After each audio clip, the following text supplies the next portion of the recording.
In October 1975, a dream was born. It was then that a small group met to discuss the needs of seniors in the city of Guelph. In the 1980s, Guelph City Council formed a Seniors Development Committee to create a recreation center for seniors. $1.2 million was raised by the seniors of Guelph, and a check for this amount was presented to Guelph City Council as their monetary contribution towards building the $3.5 million Evergreen Center. This substantial amount was the largest contribution that any seniors group had ever raised in the province of Ontario. The Guelph Wellington Seniors Association officially opened on February 19, 1992. This presentation features Jennifer Blackie, the GWSA board historian and current secretary, Leslie Snell, now retired but the very first manager of the Evergreen Center, and Dorothy and Art Riley, who are the only remaining members that were involved in the initial fundraising campaign and who still volunteer at the center. Here now is the story of the GWSA from 1975 to December 2016. One of the most important elements contributing to the success of the GWSA are its volunteers.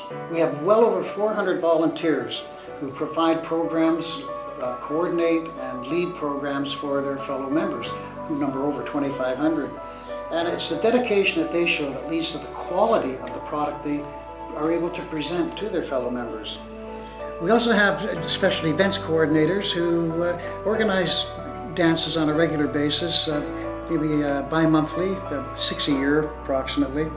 And our new members, we welcome new members maybe 3 times a year, how many ever have signed up, with a new member social presentation. We have a PowerPoint video presentation that gives them the history of the GWSA and also the activities that are involved that they can get involved in. And it's at that social that we introduce the board of directors, as well as the leaders of the various programs that they can then communicate with. We also have a wonderful, beautiful book nook, library if you wish. It's located in the rotunda at the back of the building, donated originally by the Rotary. It overlooks the Speed River and Riverside Park, and it's also a very nice place for members to relax. And we have a travel club. The travel club organizes maybe monthly, 9 times a year, day trips for our seniors.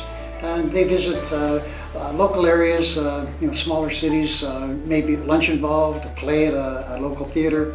And also important to remember is that the transportation we use with the Great Canadian has to be accessible to those people with mobility problems, so they can go with their walkers or their wheelchairs.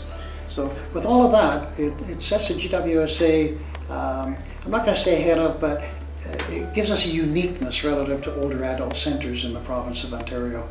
One of the many things that is mentioned about our association, and I really like this phrase too, is that the Evergreen Center are the bricks and the mortar, but the GWSA are the people. So as Ross says, with our volunteers, and they run an extensive array of programs, 41 different activity groups, as a matter of fact. I think it is 41. 41. We really feel we're very much a warm and welcoming place for everyone. So we're looking forward to seeing you here if you don't already attend. And right now we're suggesting you sit back, relax, and you watch this great history video of the Guelph Wellington Seniors Association.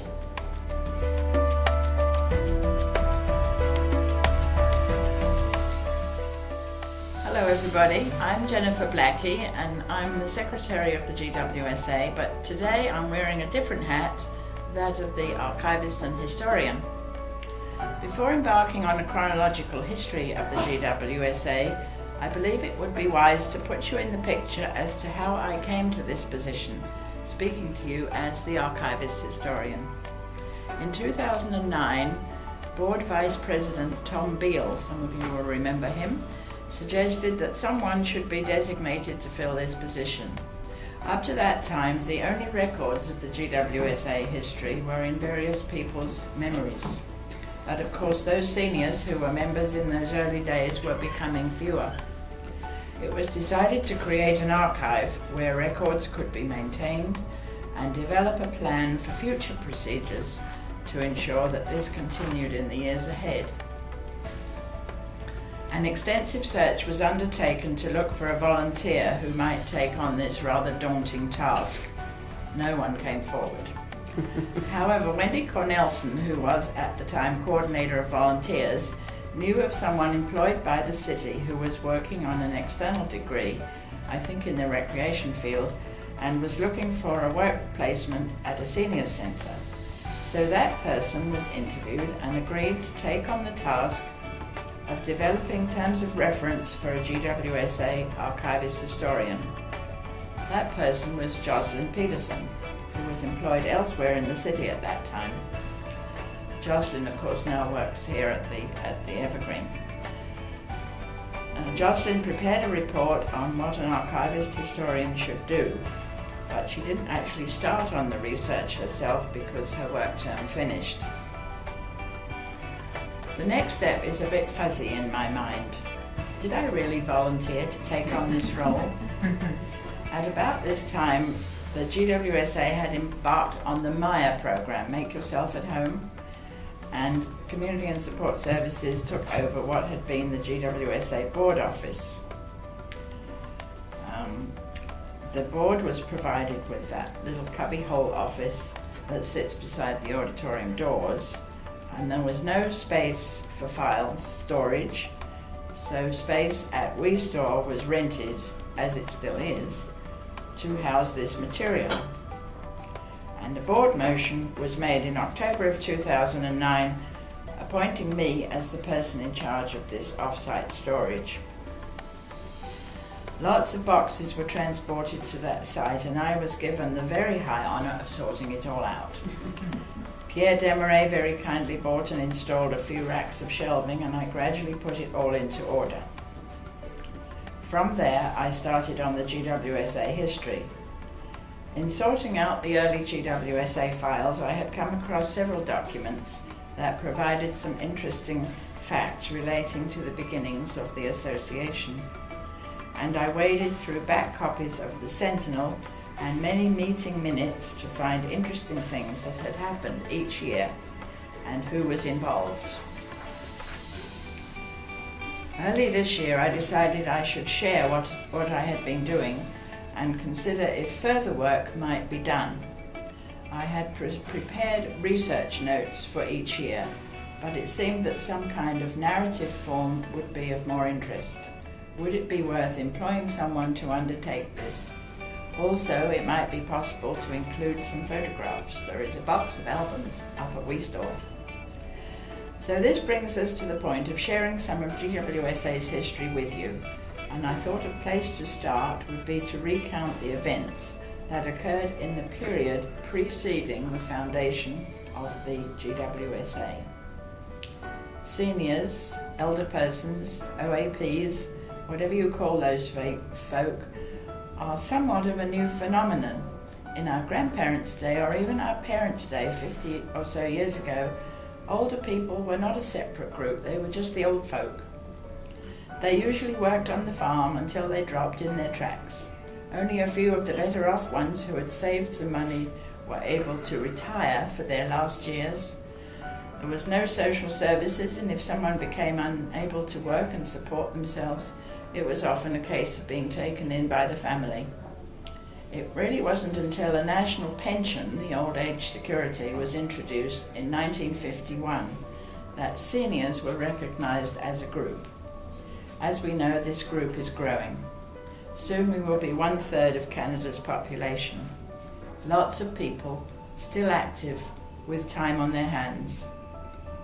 In April 1972, a senior centre was opened at the old governor's residence on Douglas Street.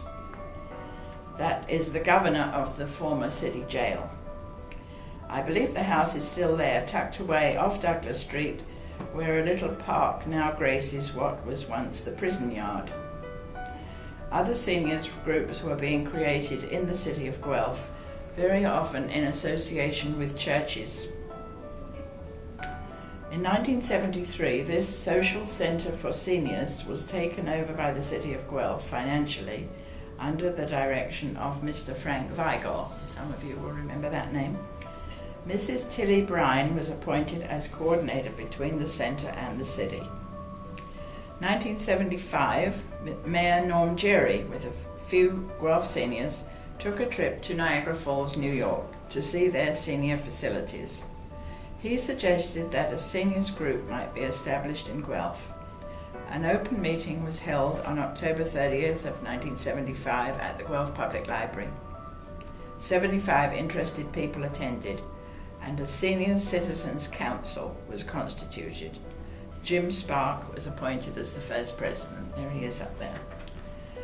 The council consisted of one representative from each of the existing seniors groups throughout the city, plus 5 other senior delegates.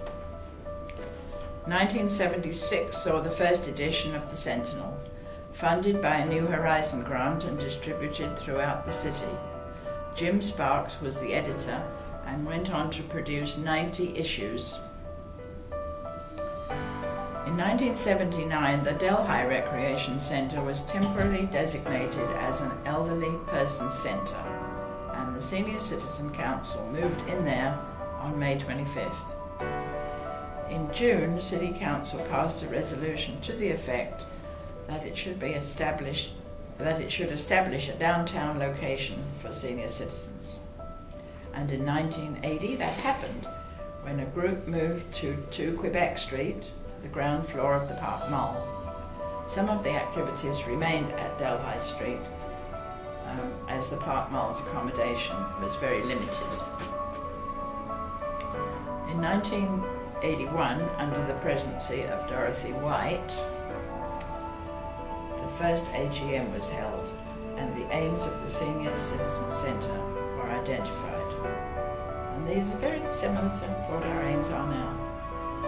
The aims of the Senior Centre: to provide a drop-in centre for senior citizens of Guelph, a senior being anyone over 60 or a spouse of a senior; to be a focal point for seniors' activities and concerns across the community; to provide a place where seniors can meet their friends, have a chat, light lunch, or participate in activities organised by the centre; to provide light lunches for seniors at a moderate cost; to provide organised programs for seniors; to be a source of information for seniors on housing, transportation, income tax, pensions, government services, and so on; to provide health consultation for seniors; to provide other such services as may be beneficial for seniors.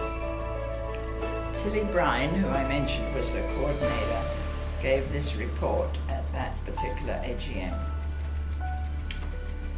We moved to our present centre from the recreation centre in late January of 1980, and our opening day was February the 5th at 2 p.m. The Mayor, Norm Jerry, with help from Jim Sparks, declared the centre opened by a speech and the usual cake cutting ceremony. The number of people who passed through the centre that day was 305. The attendance over a 3-month period, October, November, December, was 2,770. We do have a book which we like people to sign. These numbers are approximate only. The number of lunches served over the same time was 1,204.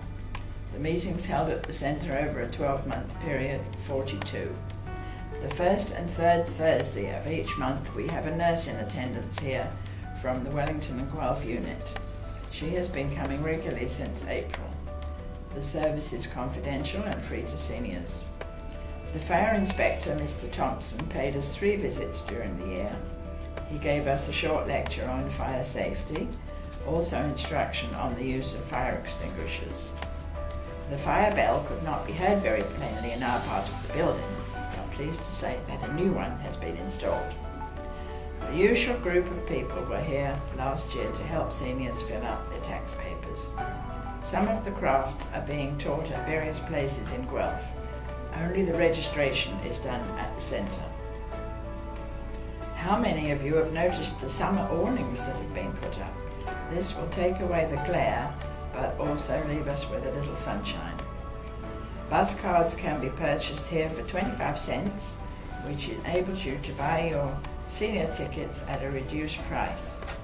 And the number of cards sold here from August 1980 is 1,300. And the number of articles sold from the craft case is uncertain, but $35 was banked. 1982 saw a monthly column in the Guelph Mercury all about the Senior Citizens Council. It was called the Evergreen Report, although there was no Evergreen Centre at that time. 1983, representatives from 10 seniors clubs in Guelph, as well as 8 seniors residents, constituted the Senior Citizens Council. The first Christmas fantasy, we now call it our variety show, was held at John F. Ross Hall. The Guelph Bantam hockey team members made themselves available for rent to help senior citizens with odd jobs. In 1984, David Kennedy became president, and it was he who spearheaded the drive for the city to build a senior centre. Early thoughts were that this would be part of the Victoria Road Recreation Complex. One of David's first steps was to make a presentation to City Council advocating better facilities for seniors. He noted that there were then about 8,000 people in Guelph over the age of 65. By 1986, membership had grown to 1,100, and the annual membership fee was $2. Lois Redwin was president. And finally, in 1987, the council applied for incorporation and charitable status. At the same time, it was decided to change the name to the Guelph Wellington Seniors Association. The first bylaws were approved on December the 15th, 1987, and published the following year. The city purchased the Bolorama site with a view to building a new senior centre. So that is probably enough for our first instalment. It gives you some idea of the number of very dedicated people who brought the GWSA into being. I wonder what they'd say if they could see us now. Thank you. Thank you, Jennifer. I was hired in August of 1986 to replace a replacement, which is sort of confusing. The original coordinator was on maternity leave, and her replacement had got a full-time job. And I had recently graduated from the University of Guelph with my master's in gerontology and was teaching up in at Georgian College in Owen Sound, and wasn't enjoying the commute at all, and really wanted to get out of the teaching profession because I had been teaching. So this became available. It was very short term, and I decided to take a chance on it, and was hired. And when the woman was to come back from having her second child, she decided not to. And the seniors decided they liked me and told Gus Stallman, who was the director of Recreation and Parks, to please hire me. So that's how I became, at that time it was called coordinator. So I worked at this drop-in center down at 2 Quebec Street, which was 1,500 square feet. Okay, so just to give you an idea of what size it was. It had a little office, sort of reception area with 2 desks, one for the volunteer in front and one for me sort of behind, and I helped. A little lunchroom that had 5 tables. Behind that, a small activity room that we actually ran a Friday craft group that still runs Fridays, I think, here. It's a craft group, so that was on. And then a very tiny office library in the back that when the nurse came was there, and we just used it for various items. So just to give you an idea of what things looked like down there. So needless to say, we couldn't run many programs out of there. So we still used Delhi Rec Center. We used Knox Church frequently, which was just across the street. We used the exhibition arena upstairs. We put shuffleboard courts up there. We used the Victoria Road Rec Center. We had seniors exercises and water exercises there. They had the carpet bowling there upstairs in those long sort of hallways. So it was quite a bit of juggling, as you can imagine. As well, I was the only hired person, so we used volunteers a lot. Lois Redwin was president during that time, between 86 and 87.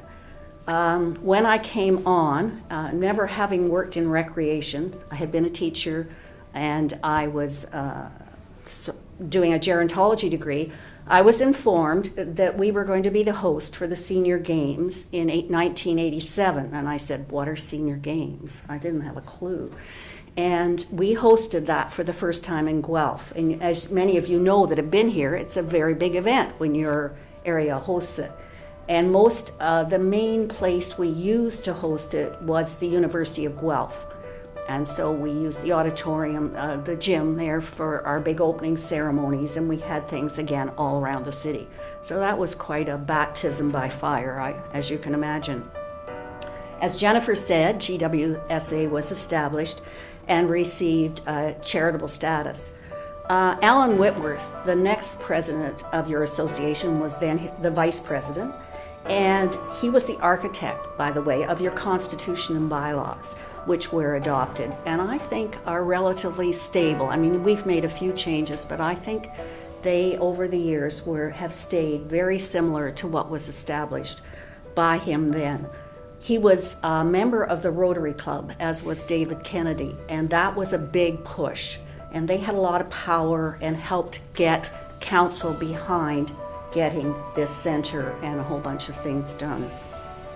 As Jennifer said, the city bought in '87 the Bolorama site, which had this big bowling alley and a funny little red brick house right up there on the corner. And I think Gus and everybody hoped that they could actually renovate it, but found out very quickly that they couldn't. They paid $1.3 million for that site. So that's a hefty amount, especially in that time period. And it was, I think, more than council was prepared for when they did it. But it was a sort of a height of real estate. You know how real estate goes up and down, and it was a very expensive time for real estate. As well, during that year, City Council established the Senior Center Development Committee and made Alan Whitworth the chair of that committee. Under that, they formed 3 subcommittees, the Building Committee and the Finance Committee, and at Gus's insistence, and I think very wisely, the Management Committee. And I'll explain how those committees worked later on. But it was important from his point of view that the association work along with staff, because these were committees that had seniors and staff on, that they would work to establish the ground rules for how the association would work with the city and how the city would work with the association, which I think has basically stood you in good stead over the years. Meetings of those committees began in December of that year. So at this point, because Dorothy and Art came on stream at the same time, and they became members and volunteers, I would like them, first of all, to answer 2 questions. How did they volunteer? I mean, what made them decide to come here? Why did they decide to become a member? Sort of what activities you took part in? And maybe a little bit about some of those early annual meetings. Would you be willing to talk about that, either one of you? Go ahead. Well, in 1987, Art came home one day and he said, I've been offered a transfer to Guelph, and if I don't take it, I won't have a job. And I looked at him and I said, where's Guelph? So we came up on a Labor Day weekend, looked over the place, decided we'd go, and I had a very good job in Montreal, and so I hated to leave it. But however, I did after working 21 years in it. I helped to build a library in our center, in the city that we lived in. So we came up here, and I didn't want to work. I'd worked for over 31 years, so I didn't want to go back working. But I was too old for the young, and I was too young for the old. So I decided anyways I'd come to the senior center. Well, I was only 55, and their membership was 60. So they said, sorry, but if you're not 60, you can't join.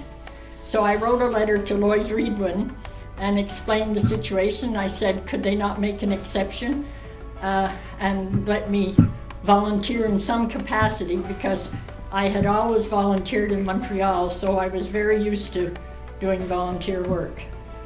So I came up and I came in, and Leslie was the manager at the time, and I used to come in once a week, and I was the kitchen duty and the waitress, and I would go out and take the orders for the lunch and then go back and make it.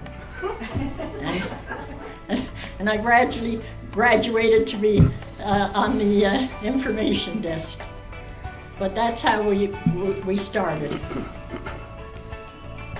What sort of activities did you do? I beg your pardon? What kind of activities did the two of you get involved in once Art retired and Well, you could join? Art wanted travel. He said, I think I'd like to get into travel. So I called up Dorothy Wright because she was head of travel. And I said, Art and Dorothy lived in the same building as we did, so I knew her. So I said, Art would like to be on the travel. And I said, I'll go on registration if there's any opening. And she said, well, I don't know if there's any openings in the travel, but tell Art to come to the first meeting and we'll see. So we went to the first meeting, and after the meeting she said to him, do you want to join? And he said yes, and he's been on travel ever since.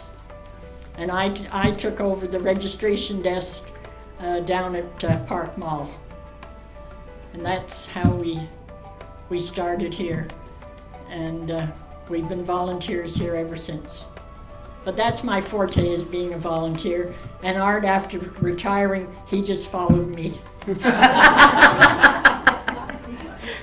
Didn't you guys used to do lawn bowling too and stuff Yes. like Yeah. that? And We carpet lawn bowling? bowled for many years, yeah, and Art was president of the lawn bowling for 2 years too. Yeah. Okay, thank I'd you. just like to say something that wherever Dorothy goes, I go. We've probably done everything together. That's good. So that's one reason why we're still together. Well, that's wonderful. In 1988 to 1990, the president was Alan Whitworth up there, and the president from 1990 to 92 was Dorothy Wright. So those were the two presidents when we were building the center and opening it, and they gave an enormous amount of time. John Council was the mayor of that time, and because they had, as I said earlier, spent $1.3 million to purchase the site and then realized they had to tear it down and build something new, he invited developers to co-develop the site, and Medhurst was the winner of doing that, coming to develop this. And he came forward with a condominium type project in which he would build a condominium and have the underground parking. So for that condominium footprint and the underground parking, he paid $1.1 million back to the city. So the city then only had paid then $200,000 for the site. So that allowed them to put the $1 million plus back that they did to help build a new senior center, which eventually cost slightly over $3 million. Okay, so I know these are big numbers, but I'll try and keep this straight. The financial commitment that Alan committed the association to was to help raise from 1.2 million eventually. He started with 600,000, and eventually, as things changed, it kept increasing to 1.2 million. And I have to tell you a couple of funny stories at board meetings as he would bring this in. Especially the ladies around the table would just sort of gasp at these numbers because they were thinking in terms of bake sales and bazaars and maybe a fashion show, which we did. I mean, we did all of those things, but they just sort of had no concept. And especially the talk afterwards, the meeting, they didn't really tend to challenge him too much in the meetings, but they certainly talked about it afterwards. Oh my God, what does he expect us to do? You know, this sort of thing. When the project went to tender, Gus Stallman luckily insisted that the construction company submit 2 bids to do this. One that covered the center that the city would pay, city/GWSA would pay for, and one that would cover the cost of the condo tower. And if they hadn't, we would have been many years still getting in here, because as many of you know, we sat for 4 or 5 years without a condo tower because Medhurst eventually went belly up. And the bank owned the loans, and the construction company was really, I think, was in dire straits because they assumed they could construct both, and that was what their tender was based on. But because it was separate, they had to construct this, and I think they made little, if any, money on this site. But boy, you were lucky that they did do that. Okay, there are three subcommittees. The building subcommittee, which was chaired by David Kennedy. I was one of the staff members on that. I sat on that committee and the management committee. Gus wanted me to sit on both of those, and he said you can't sit on all of them because you're too thin. So he did financial, and he sat on financial and building. And Mary Joy Morgan, who was after Frank Viger was the manager of Recreation Services, she sat on the management, and so we sort of split up the ones that we were going to do. The committee worked with the architects and the developer, and this was hard because we had to develop a site that pleased both Medhurst, who wanted a condo tower, and us, who wanted this, and it had to be a coordinated site to divide the senior center. After it was determined that the Bolorama was not suitable for renovation. Many people would come to us afterwards. They wanted everything in the center. Why aren't you leaving the bowling alley? Bowling would be wonderful to have here.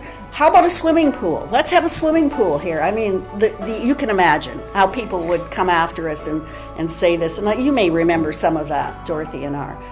But the committee decided, and it was a consensus, staff, seniors, everybody, that what we built had to be as multi-purpose as possible because we wanted whatever was built to move with the times because interests would change.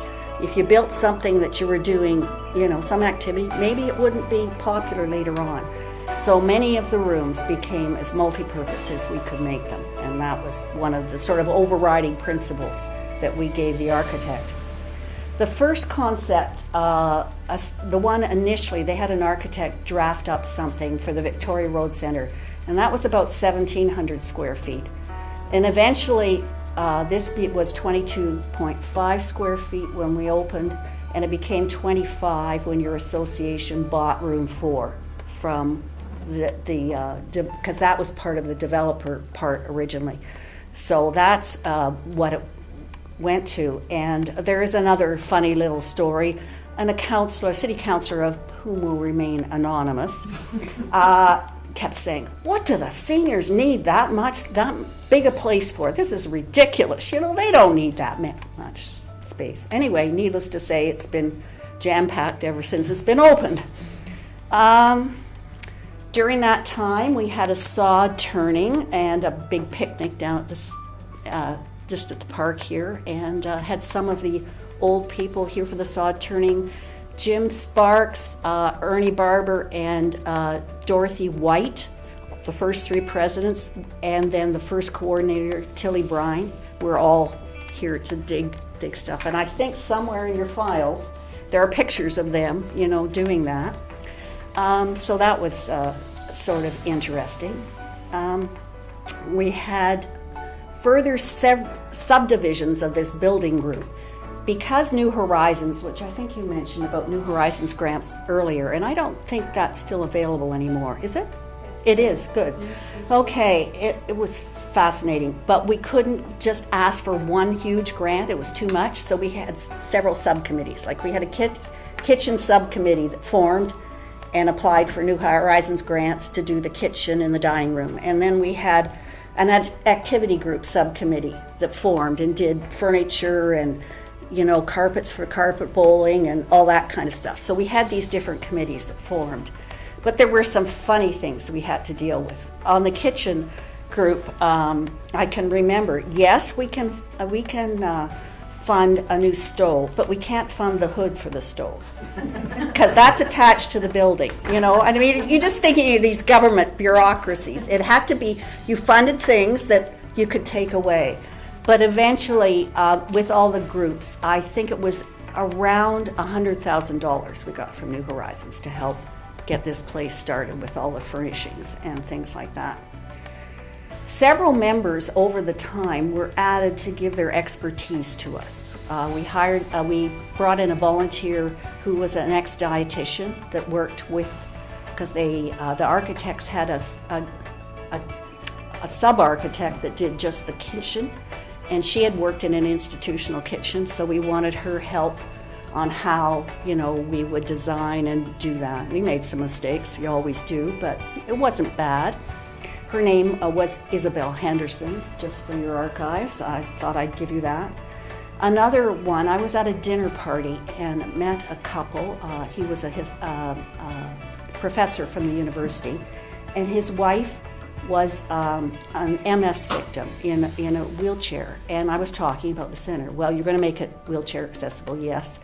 And wheelchair accessible washrooms, and I said, oh yes. And she said, well, please be careful, because I have been in wheelchair accessible washrooms across this country that are all laugh.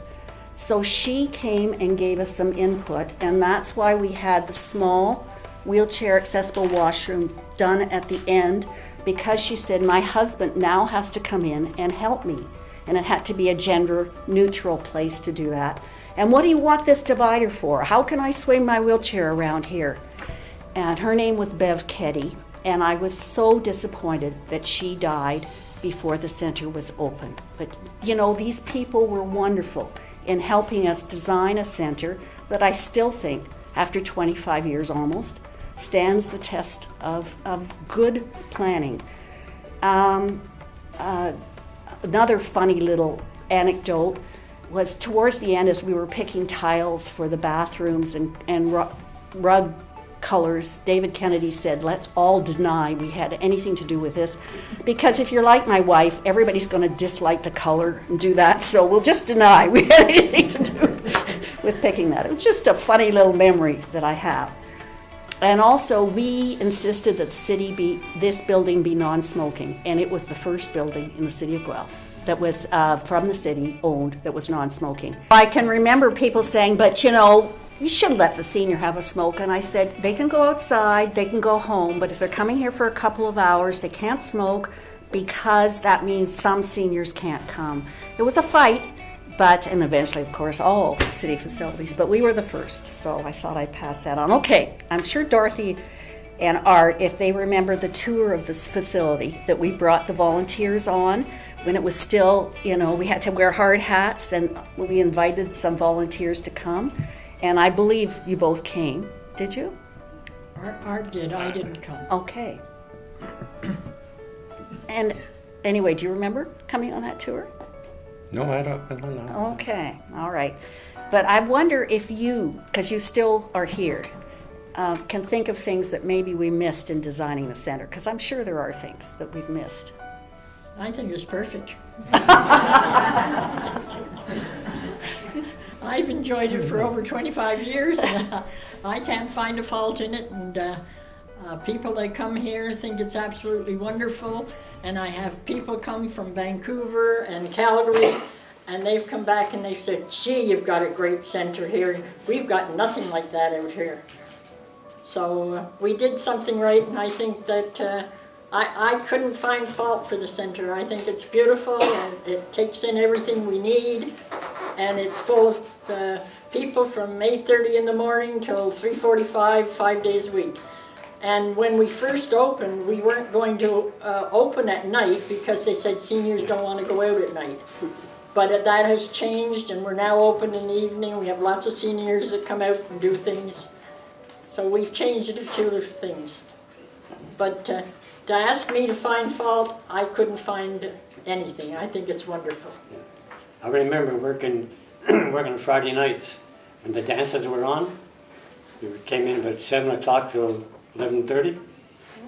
And I used to enjoy watching them dance. You were a chaperone. Yeah.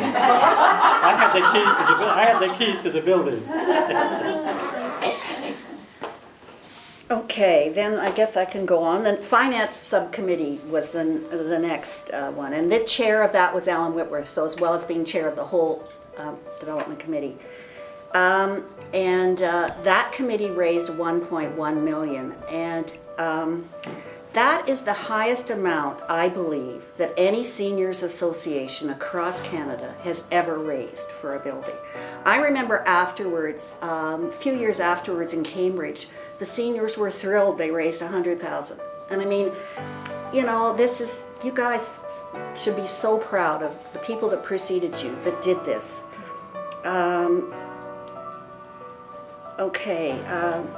We had a fundraising kickoff at Arby's, which was fun. Arby's offered us any of the profits from that day, and we came and helped serve, you know.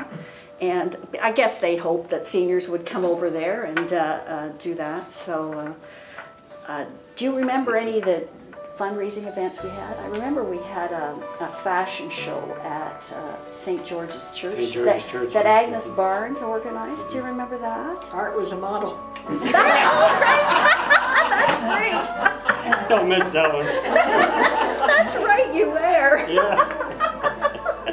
So, you know, we did a bunch of fundraising events. There are many large donors, and if you ever go around, you know, there's a plaque behind your head there, Dorothy. Anyway, so they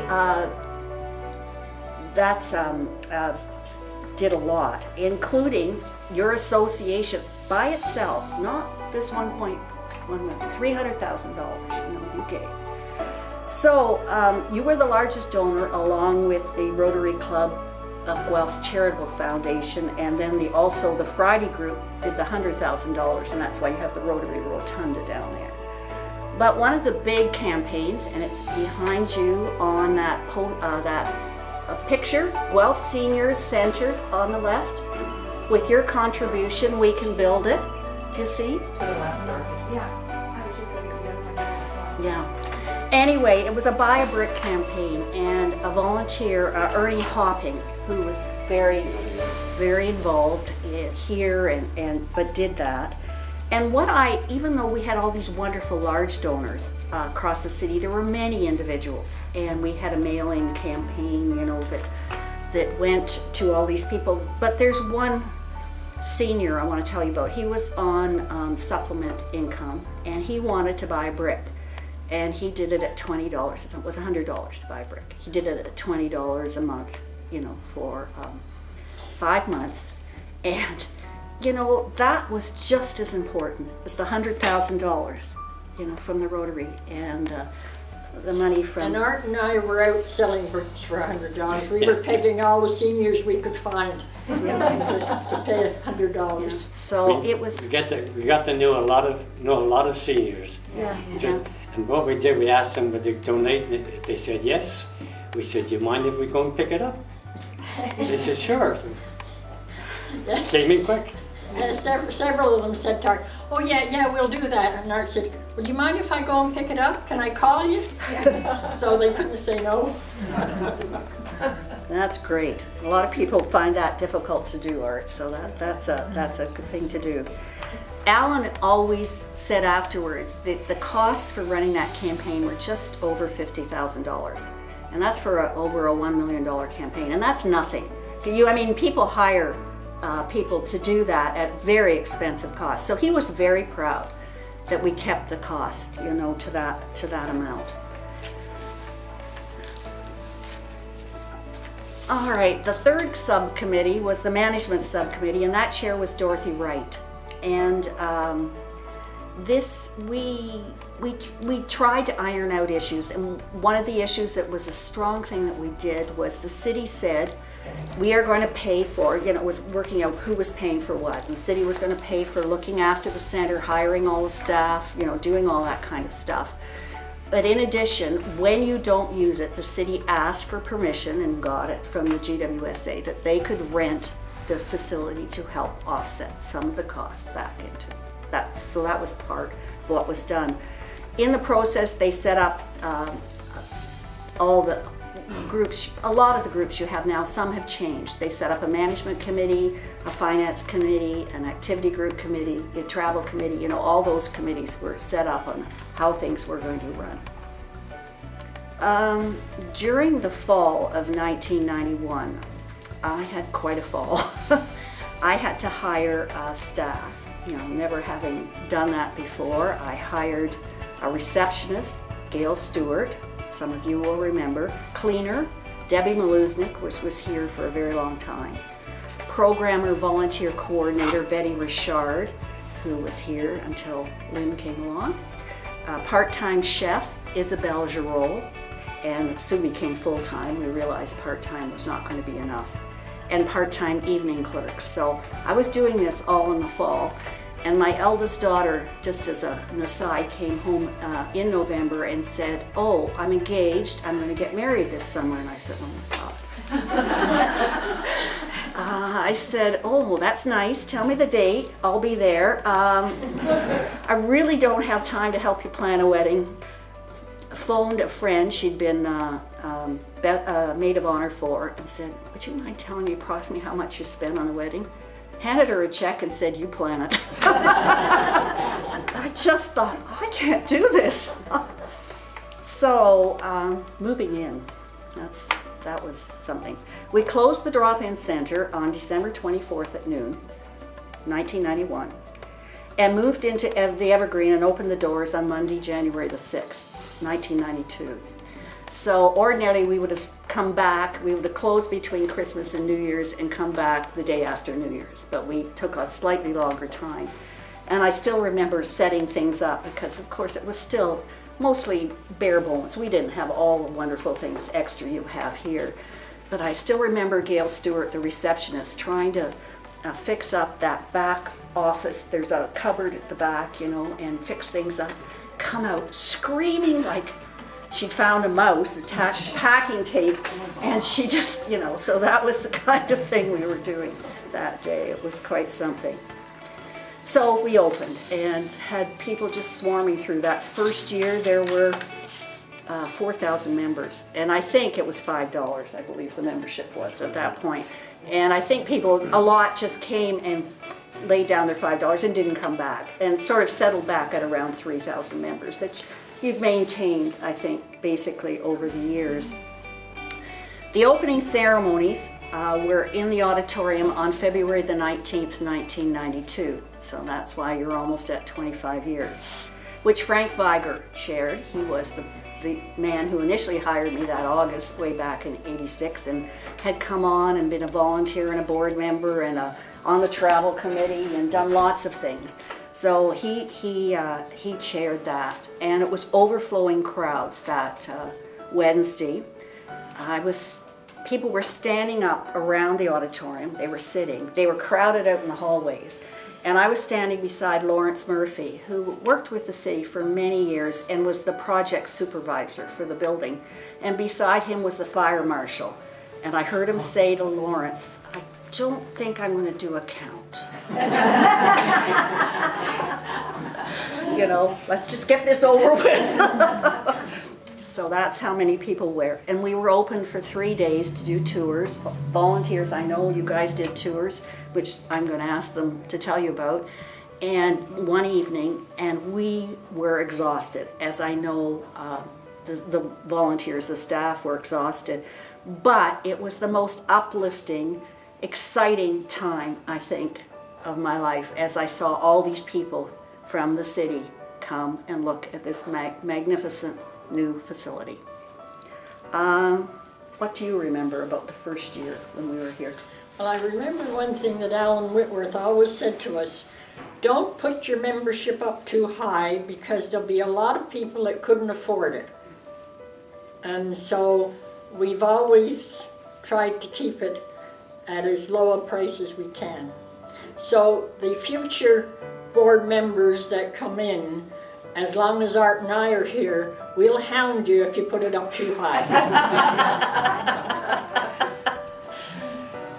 I remember that first day when it was open, it was crowded in here. Because I remember when I was younger, I was involved in the fire with the theater. And I thought, I hope nothing happens. Because it'd be awful. Yeah. But it was also exciting that so many people wanted to come. Has anybody got any questions other than that? Any questions from our audience? No. Okay, Francis, you can wrap her up. That's it? Yeah, put it there, please. And one reason that we're called Guelph Wellington Seniors Association is because we were to take in all the outskirts. And Alan always said to us, we have to take in all these small communities, and everyone is welcome to be a member at our center. But he said we have to call it Guelph because we used to go to annual meetings at Dublin United Church, and it was, what are we going to call it? And it was Guelph Senior Center, and somebody else would come up with something else, and he said, no, that's no good. He said, we've got to take in all the surrounding areas. And so that's why we came up with Guelph Wellington Seniors Association. Did you want to Francis, say? did you get that? Did you want to say why it's called the Evergreen Senior Center? Well, we had a campaign on what we would call it, and Carrie Fisk, who used to run the Sentinel, she was the one that we chose. There was hundreds of people put in names and everything, but we chose Carrie Fisk because she said evergreen, and the evergreen is everlasting.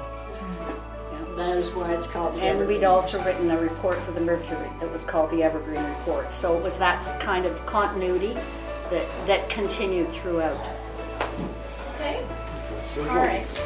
All right, can we have, oh, Doris, I'm curious as to what those plaques are. Do you want Would to you show like to us? tell us about plaques? Oh. Well, Art and I were made senior of the year in '05. And I've made them because they hang in our TV room. We're very proud of them. And then we got congratulations also from Liz Sandel. And then we went down, of course, to receive this. We went down to City Hall, and Mayor Quarry was the mayor at the time. And so we had our picture taken with her.